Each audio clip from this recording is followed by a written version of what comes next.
Nako, bullseye. Naku po, ito ang masasabi ko talaga ha. Naku, wag nating sisihin si VP Sara. Wag natin sisihin si Senator Amy Marcos. At wag din natin sisihin si PRRD. Ito mga kabibig ha. Sa aking pagkaintindi, sa latest interview ni Senator Amy Marcos, ito ang kanyang sinabi. Si PRRD pala ang nag-utos kay VP Sara at Ruben Padilla na ikampanya si Senator Amy Marcos at mga kasangga nito.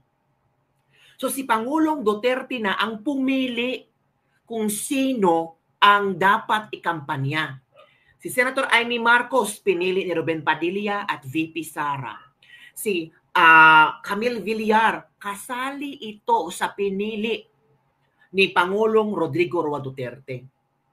Nakikita ni Pangulong Rodrigo Roa Duterte na itong si Camille Villar, ni Senator Amy Marcos, kung papasok ang PDP laban, mananalo sila, safe na safe si Inday Sara Duterte sa impeachment.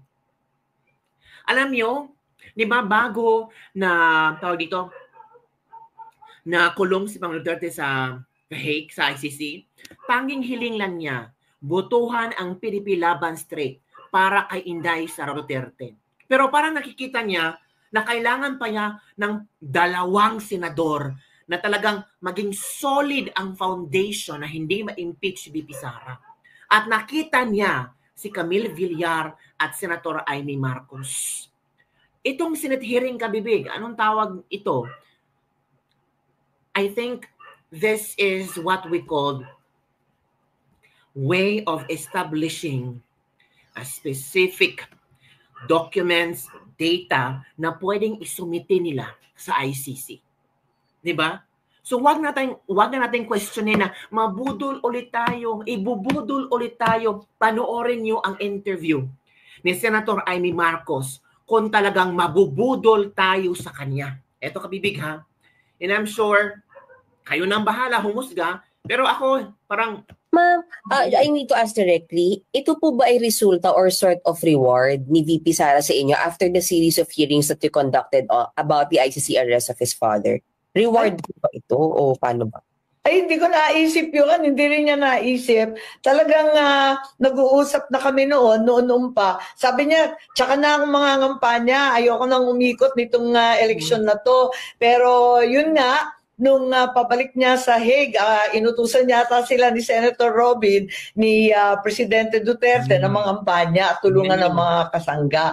Yun ang nangyari. So palagay ko, marami namang nagpapasalamat. Ako higit sa lahat, walang mapaglagyan ng saya, pasasalamat at karangalan sa aking puso. Simulat sa poll, kaming dalawa naman talaga magkaibigan.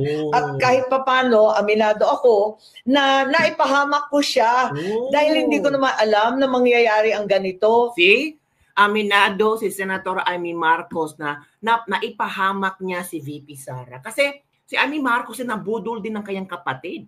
In fact, sabi nga ni Amy Marcos, hindi kami nag-uusap ng aking kapatid. Sabi nga ni Senator Amy Marcos, nag-uusap lang kami noong proclamation rally. After that, wala na. Kasi maraming nakabantay kay Pangulong Bongbong Marcos. At ngayon first time, inamin ni Senator Amy Marcos na kasalanan niya. Kasalanan niya ang nangyari sa mga Duterte. Kasi aminado ako na naipahamak ko siya. Hindi lang si VP Sara ang naipahamak mo, Senator Amy Marcos, pati si Pangulong Rodrigo Roa Duterte, pati yung mga vloggers, yung mga diehard supporters ni Pangulong Rodrigo Roa Duterte at pamilyang Duterte, marami kayo naipahamak. Diba? At least you mention na aminado ka sa mga nangyayari sa kasalanan mo. Diba? Let's continue. Kilala niya ako, kilala ko rin siya, kilala namin ang isa't isa, hindi nagbabago ang pagtanaw ko ng utang na loob at paghanga sa pananatili niyang may tiwala sa akin. Kaya eto, andito kami, hindi niya ako binigo at hindi ko rin siya bibiguin. Hindi niya bibiguin si VP Sara.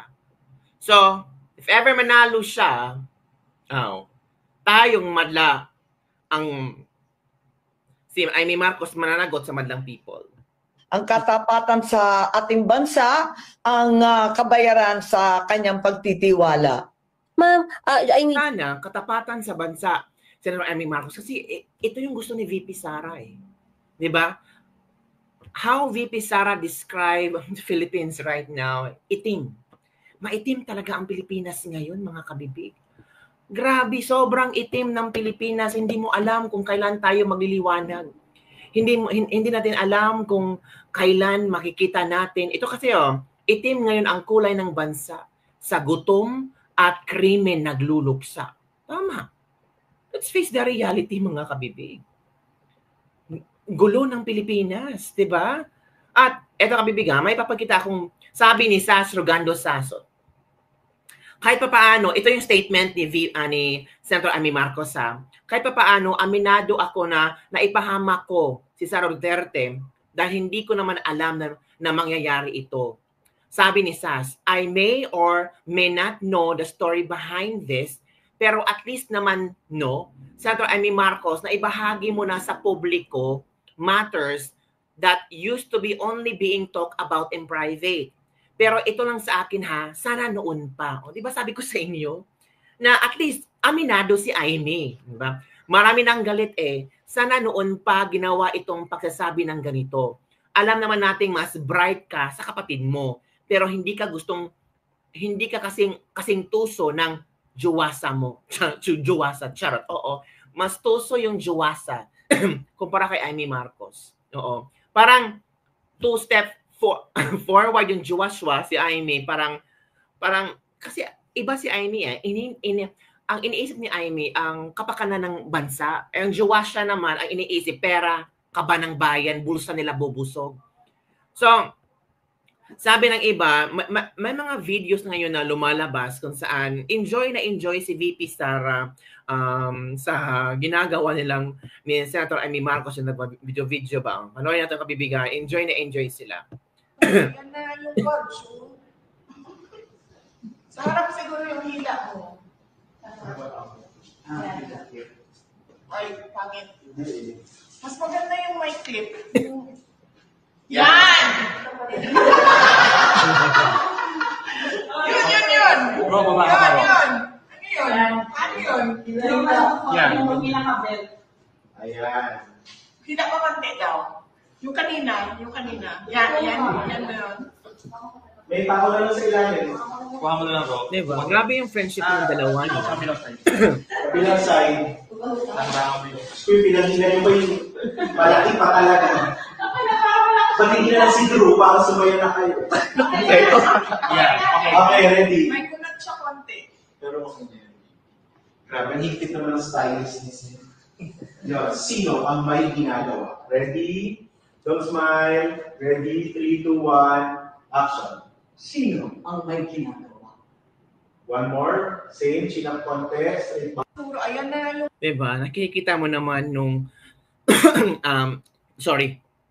VP Sara is directing, giving instructions kung paano gagawin ni Senator Amy Marcos. So it means walang bad light, bad intention, plastikan na nangyari between Amy Marcos at VP Sara Duterte, mga kamibig.